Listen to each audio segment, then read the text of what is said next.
Why wouldn't someone buy from me? Too often we're so focused on just the positives as to what it is that we're selling, and we just think everybody should see it the way that we do, but not everyone does. And so, how often do you really look at why someone is not buying from you? That's what we're going to talk about on today's podcast.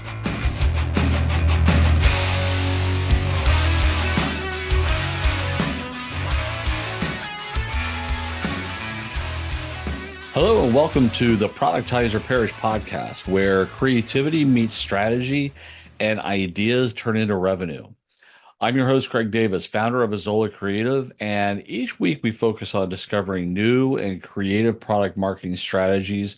We like to hear real world success stories from you and people like you, and we like to share new and creative ways that you can dominate in your market. This week's quote comes from Jessica Walsh. It says, "If no one hates it, no one really loves it." Now, I think that's really an interesting quote because when you think about it, we all want people to like our business or our brand or our products. We build it with the idea, our dream is that just everyone in the world will adopt it. But the reality is that not everyone does. And maybe that's a good thing. Well, I shouldn't even say maybe. I mean, it is a good thing, and we'll go through that today. The first thing I want to do though is I want to share this week's resource. So I've mentioned this before, but the problem is that over 80% of CEOs do not trust marketers, and many small business owners do not trust marketers as well. They don't understand what the marketing is actually doing. They don't understand how it works or what the results actually are. And so in many cases, a small business owner wishes they could just do the marketing themselves. But reality is that that's probably not going to be the right thing. But in order to help build the trust with marketers, you really need to understand what marketers are doing and how their world works. And so that's why I created the SMB marketing blueprint. Now, what this is it's a 7-day free email course where each day you'll receive an email or a lesson that will basically walk you through all of all the steps and process. And so, one of the things I want to make sure you understand is just what all the marketing channels are and how they affect your business. Understand kind of what the almost the personas of those marketing channels are to kind of match the personas of your buyers. Some of your buyers are on Facebook all the time. Some of them are on LinkedIn. Some of them aren't in either place. Some of them are going to be doing a search for you online. They're looking for a solution and they might find you because of SEO or maybe a pay-per-click ad. Maybe they are going to respond to emails. There's all kinds of different ways that you can leverage different marketing channels, but you need to really understand the way that they work for your particular business and your particular buyer's market. So that's one of the other steps that will come through there. In the end, the idea is that by the end of the 7-day course, you're going to have all the tools and lessons that will help you build your own marketing blueprint. Now, that doesn't mean the marketing strategy will be 100%. They rarely are in any world. But it's going to give you all the right mindset and tools that you need to start building out a marketing plan that actually works for you. So you're going to understand, even though I attended this conference the other day and everybody in the room talked about how social media is the only thing that you need to do, well, guess what? I know better. I know better because I know my customers better and I know the marketing channels better. And maybe that's just not the right place for me to be or right place for me to spend a lot of my focus on. Or same can be said for any other marketing channel that's out there. So it's valuable to everyone, but if you're a marketer, it's going to be something that can help you when it comes to trying to build that trust with your business leadership, your colleagues, and making sure that they really understand what it is you do and why you do it. And then the other part of that is if you're a business leader, this is going to help you build a better partnership with your marketing team to really understand and appreciate what it is that they do and start to think differently about the way that you can leverage marketing in the right approach. As an example, I always say that sales is about collecting yeses and nos. It's a very immediate, instant gratification kind of business where you're dialing and smiling, you're out meeting people, you're doing all kinds of things around the business development world that is about building that relationship to make the sale. But you don't waste a lot of time on the no's. You get a no and you move on. You get a no and you move on. Well, in marketing, you're creating a lot more of collecting maybes. It's one maybe I'm kind of interested in them. Maybe they write an email and they're thinking, I don't know, okay, this could be interesting. Then maybe they see your social media post and they say, okay, that's interesting. And then maybe they see your name again and something else, an ad pops up like a retargeting ad or something like that. There's all these different touches that go over time that build all those maybes up into a yes, so that by the time they contact sales, it's it's not a yes or a no anymore. It's kind of a what do you want? And let's find the right solution that fits you. So anyway, to access this 7-day email course, go to blueprint.azolacreative.com. That's AZOLA creative.com. Blueprint.azolacreative.com. You can sign up for the 7-day free email course of the SMB marketing blueprint and hope you'll use it and actually just follow the course and do the things that you need to do as far as just learning the material. And it's going to be incredibly impactful for you the next time you have conversations with either marketers in your organization or the business leadership in your organization. All right. So today's topic is the question, why would your customers not buy from you? This is actually one of my absolute favorite questions. I teach a value proposition class where I help businesses develop better value propositions. And this is one of the questions that shows up in that program. And I love it because I think too often we're in the business of just selling why you should, why you should, why you should. And we see it all through like kind of rose-colored glasses. We see this is the best thing since sliced bread. Why would you not do it? Why would you not buy from me? This is the best thing in the world. You need to have it. We're excited. We're passionate. We just want you to buy into it and do it. Well, that enthusiasm, all that excitement, all that, I know this is the right fit. You don't get all the sales. I mean, that's universal across, any kind of business in any industry, any kind of product. And that's not a bad thing because the reality is that you sh it's kind of hard for you to be the right fit for everyone. I mean, sure, you can be Amazon where you can sell pretty much anything and everything under the sun. But even there are some challenges when it comes to buying from Amazon. They don't get everything. And so I want to talk about this today because I think the bigger question that could be hurting you when it comes to your product sales is that you're so focused on the yes, yes, yes kind of component of yeah, this is why you should do it, this is why you should do it, this is why you should do it, that we're not thinking about why someone would say no. And the reasons why someone might say no are not always crystal clear. It can be difficult for us to really understand and appreciate what those things are. So let's try to dig into this a little bit and understand it. Now, first of all, I'm going to talk about just the fact that there are strange reasons that you can't control as to why someone doesn't buy from you. I heard a story years ago about a company that was an absolute perfect fit with their client. I mean, it was like everything was lined up. This is like it makes absolute perfect sense. Everybody was excited to move forward. And then when the lawyers got involved, that's where the problems started. And here's what happened. Now, this is the way it was relayed to me, is that the lawyers basically killed the deal with the vendor that the company was going to work with because that company was a very small company and they didn't have enough value that if they needed to be sued, the company, the client would not be able to recoup their cost or their expenses or their losses. So basically the vendor that wanted to work with them was too small to sue. And that is what killed the deal. Now, I mean, that's an unbelievably frustrating idea that even, how do you get bigger when you lose an opportunity like that? But that's one of those scenarios where sometimes you just can't control who it is or why it is that someone didn't buy from you. That's just beyond it's beyond anything that you could do right or wrong. It's just a decision that was made at a different level for a different purpose and a different reason. So sometimes there are just reasons why people don't buy from you. Sometimes it doesn't look flashy enough.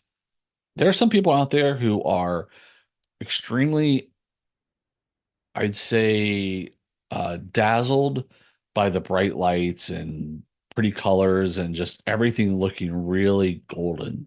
And that really attracts them. They're attracted to when companies look really big, when they look like they are just monumental monsters type of business. They think, oh, these guys have all the resources I'm going to need. This is going to be the best thing for me to do business with. Well, we all know that a lot of times the bigger business you are, the less personalized you become, the less boutique that you might become when it comes to a service level. So, look, the reality is that sometimes you may just not be big enough for the sale because you don't appear to be big enough. Now, I'm not saying that you should go out there and lie and make yourself sound like you have 250 employees when it's just you, or maybe you have a team of 10 or 50. That's not the idea. But just know that that's where you really need to understand what your buyers are looking for, is to really do some deep diving on why it is that they don't buy from you. And so that is where the idea of a win-loss interview comes in really effective. Now, it's not always easy to get a client that killed the deal, or a potential client that killed the deal, to get them on a phone call or to get them to do some type of questionnaire. But it could be extremely helpful instead of getting offended that they didn't pick you or getting really angry. I mean, I've seen people respond very angry when they lose a deal. And that's not the right approach. One of the best things you can do is say, okay, I'm really sorry to hear that. I'm disappointed that we didn't meet your needs. Can you tell me why we didn't meet your needs? Why is it you didn't go with us? Now, again, this is where you might need to grow some thick skin because you may not like the answers that they give, but those answers are going to propel your business forward so much faster than a bunch of people in an echo chamber telling you that you're the best thing since sliced bread. It's good to hear from people that don't buy from you. It's good to understand why they didn't buy. And so a win-loss interview is one of the best ways to do that. And why it's called a win-loss is because obviously if you win the interview, you want to know that too. You want to know why. It's fascinating. There have been some clients that I have picked up over the years, and when I learned why they bought from me, here it was so eye-opening because I had peers and friends and family telling me about things I should walk away from. I should stop focusing on that, and et cetera, et cetera. But it turned out that that's actually one of the things that was attractive to this client for why they bought from me. So, that's why it's always better to listen to a client or a lost client than it is to listen to friends and family, because they don't know, they're not your customers. It's a gold rule is that your friends and family are going to provide you some type of support, and they'll try to encourage you, but they're never going to be your customers. And so don't put too much weight into what they say. Put more weight into what your customers or your lost customers are saying. Another reason why people might not be buying from you is they don't understand how to buy from you. This goes back to the whole idea of what I talk about when I say you need to develop an e-commerce mindset, is that you need to make your sales process so clean, smooth, and efficient that it's so easy for them to buy from you. If you go through multiple steps and a ton of redlining contracts and all these different things that could slow down the process, then again, that can wear people out. Now, it might be on the client side that they have a lot of redlining on contracts, and so you can't control that.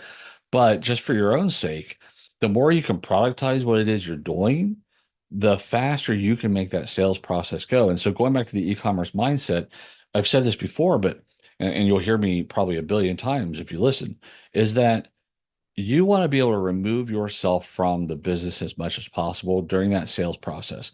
And what I mean by that is you want to be so buttoned up and efficient with what it is you're selling that it's really easy for someone to do it. And that even means even if you're not selling online, that just means the idea that you can make it easy for them to receive a contract, sign a contract. You can make it easy for them to even just put it on their credit card if they want to. Someone might buy from you, but they don't want to send you a check each month or for however it works for you. And so you want to make it easy where you get them on a credit card where it's just going to ding their credit card every month. You want to do all those kinds of things so that you can make it as fast and efficient as possible. And that's what it means when it comes to productizing your business, and really just creating a better, uh, just a overall better uh, experience. I'm sorry, experience for what your customers are going through.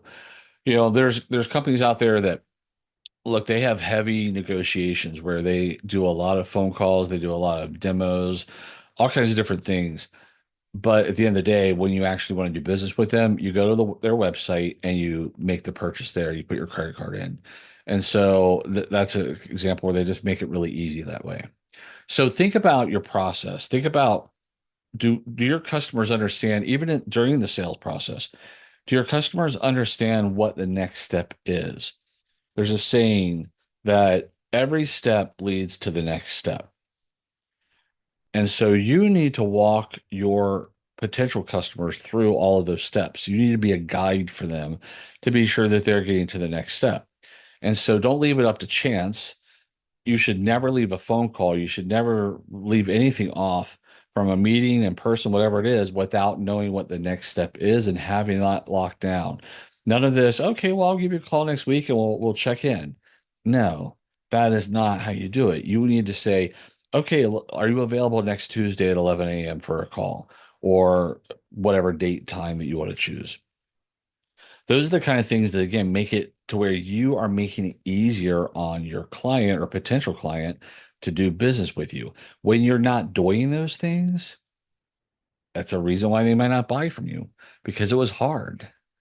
If you're not calling them back when you said you would, if you're not on time for meetings, if you are showing up for, say, a Zoom meeting and you don't have your camera on. I mean, there's all kinds of different reasons why people can lose trust in you. And so what you need to do is you need to just sit down and meet with your sales team, meet with anybody in the organization, and just kind of go through understanding why people don't buy from you. Maybe you have technology that's really clunky and hard to sign up for. It's hard to get your account set up, or maybe people just don't want to have an account. It's just exhausting that just about everything you have to do these days, you have to sign up for an account to do it. And so, is there a way around that for your business so that you don't have that same experience? And you can go through all kinds of different rabbit holes when you think about this, but the idea of knowing why your customers don't buy from you is going to be really, really, really important.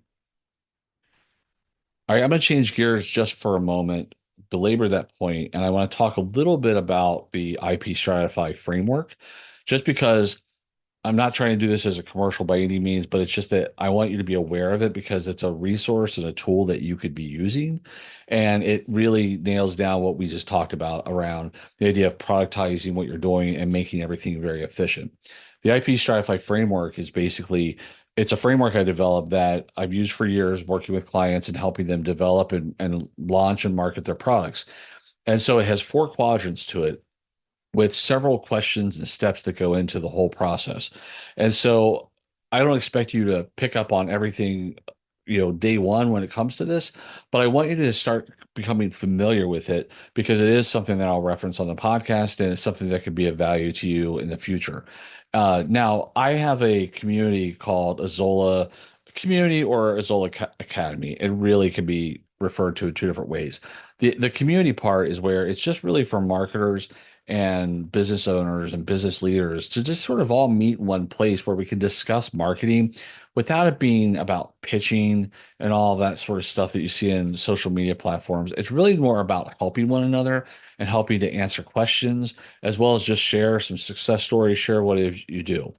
Within that, there are a lot of different free resources that I offer for people that are members, where it's just things like, for example, a lead generation calculator.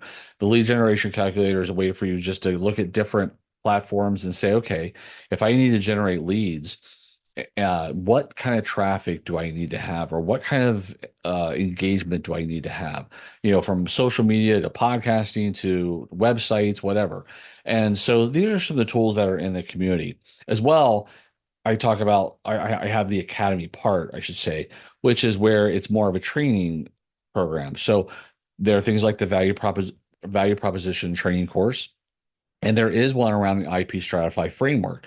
So if you're someone who is either a do-it-yourselfer and you're trying to do a better job of learning how to launch and market your own products, or you're a person that sits in a marketing role and you're wanting to take on more leadership around the product management side of your business, the IP Stratify framework is a great way for you to do that. So I'm going to invite you just to go over to azolacreative.com, and you can easily find information about IP Stratify, but also right there in the header, there's an opportunity for you to join the community.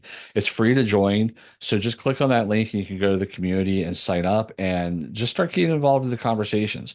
Sometimes people are just asking questions about new updates on, from a SEO update to something maybe that was done on a social media platform. People just have questions all across the board. And it's a way for us just to kind of help each other and not be in this sales pitch environment where everything is about buy from me, buy from me. It's more about truly just trying to help one another. So, well, I just wanted to mention that to you and send you over there. But finally, I'm going to bring it to music because music is one of my favorite subjects to talk about. And this all falls in line with the idea of why someone may not buy from you. Now, this story is about the Beatles are my all-time favorite band ever, for a whole host of reasons that I won't bore you with today. But I'll just tell you a little short story because it's just interesting how, sometimes the timing is just not right. You just haven't earned it yet. And it's just a matter of perseverance. And that might be the reason why people haven't bought from you yet. It's just your product is just not mature enough yet for the audience that you're going after. So in 1962, the Beatles were becoming really big in England. They were on the cusp of being able to get an album deal. They went and recorded with Decca Records. They did a demo at Decca Records, and it just did not go very well. The music just was sort of which is hard to believe that the Beatles would be like but that's kind of how it was. Now, this is when they had their original drummer, Pete Best, and they did the song Love Me Do, which was turned out to be the Beatles' first number one hit in England. But they did Love Me Do, and nobody was really impressed by it. Well, then they wound up along the way replacing Pete Best with Ringo Starr. And the reason why is Ringo Starr, basically Pete Best was out sick one night. Ringo Starr filled in for him. And when he started playing with the band, they all just like it became electric. And there was just something different about the way that it sounded to play their songs with Ringo Starr backing them up versus Pete Best. And so that, unfortunately for Pete Best, was the end of his career with the Beatles. And they moved forward with Ringo. Well, then they did another demo, and this was with George Martin, who ultimately became their producer. And it was altogether different. It just had a lot more energy, a lot more of just a vibe and energy to it that just kind of made it a more explosive song. And so in the end, they wound up being signed. Uh, it was EMI, and they went on to obviously become just the all-time, just greatest band ever, right? Depending on your opinion. Again, you may not buy from them. You may not be a Beatles fan the way that others are. But the point being is just that it was the same song. exact same song, but there was just this missing ingredient to it that no one could put their finger on. They really couldn't understand it. And it turned out for them, it was a different drummer, just a different energy that that drummer brought to them. But it was hard for them to know that until it was there. And so sometimes people may not be buying from you, and it's just because your product is just still missing something, some little tweak, and it's just a matter of time. And that's where perseverance is so important when it comes to this. A good strategy helps, but even the best strategy sometimes can fall flat if you really just you missed something. And so that's why it's so important to me for people to understand how marketing works, because I don't believe that you give up just because you tried something once or twice and it didn't work. I think that you keep at it. You don't throw good money after bad, but you have to keep changing it up a little bit to see what it is. Sometimes it's the messaging of what you're saying. Sometimes it's the value proposition of what you're saying. Sometimes the feature is too complicated. The feature list might be too complicated. It's very common for businesses when they're developing a new product or service that they think they need to throw everything under the sun at it in order for it to have the right kind of value to ask for the money that they're asking for. It's rarely true. Usually, the more simple it is, the more successful it can be. People put way too much into their feature list because they feel like they have to compensate for something. They don't. And so it may be that you are just way too complicated on what it is you're selling. It may also be that you're too focused on all those features instead of you're not focusing on the value. Look at Apple. That's the best example anyone can ever use when it comes to this, is that when they release a product, they rarely give you any kind of tech specs. And when they do, you kind of don't care. I mean, think about it. Like iPhone has not been that inventive over the last several years. The updates are things like better retina screen. I don't care. I mean, I don't know the difference. My eyes aren't that sophisticated that I care.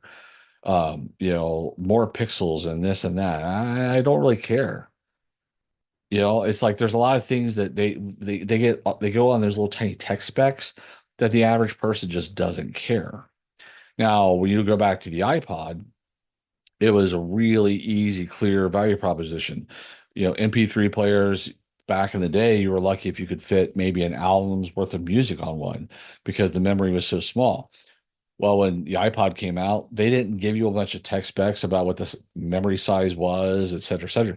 They just came out and said 1,000 songs in your pocket. And that was instantly clear to everyone what the value of an iPod was. It was cool. It had some cool, gadgetry kind of look.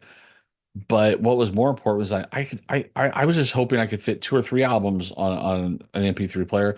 They gave me the ability to sell, or I'm sorry, to add 1,000 songs, my entire music collection of songs onto an iPod. That was the value. So I think that you got to be careful when you're looking at what you're selling and the way you speak about it. Be sure that you're really speaking about what it does for the customer, because too often, way, way, way too often, we are purely talking about what we think is cool about it. And we go into this whole feature list, and quite frankly, we lose people when we do that.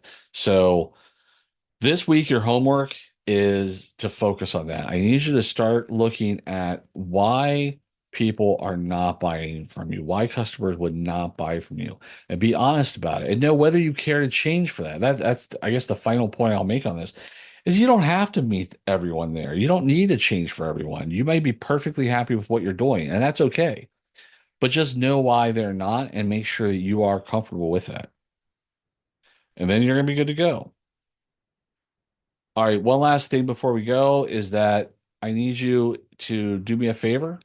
If you like the show, find it interesting, please subscribe as well as leave a review. Leaving a review goes a long way in helping me spread the word. And so I appreciate you taking time to do that. The other thing is, if you have questions, comments, or ideas or success stories that you'd like to share and have me, mention it on the podcast, go to azolacreative.com/podcast. And there you can fill out a form. It'll send whatever your comments are, comments, questions, whatever. It'll come to me and we'll review it, and then hopefully we'll put it on an episode in the future. Just let me know when you submit whether you're comfortable with me using your name or your business name or whatever it is you include. I don't want to embarrass you or share things that you didn't want shared out there. So I'll do my best to be protective of that. So just give me a heads up if that's something that you're concerned about. All right. Final thing, always a reminder, when we're launching products, we're thinking about all the things that could go wrong. And I know I'm giving you this idea right now about why people shouldn't be buying from you, but, or I'm, I just said shouldn't. I meant why they aren't. So scratch that, reverse that. So why they aren't buying from you. But I want you to think about all the things that can go right. Always be thinking about all the things that can go right, because we create these movies in our head where we have these tragedies, or we have all these things we're going to be embarrassed. And what if we release the product and it wasn't right? We found out all these people don't want to buy from us, and it's because of this reason or that reason. And we feel like we're going to be embarrassed by it because it represents an idea that we had. It's all right.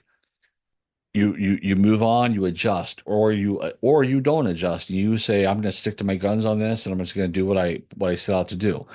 It's all good, but just keep focusing on all the things that can go right. You need to always be keeping that positive mindset when it goes when you're doing this type of work, because it's so easy to get beat up and to believe all the doubt. But just always stay strong. Be thinking about everything that can go right. All right. Thank you for listening. I'll see you next week.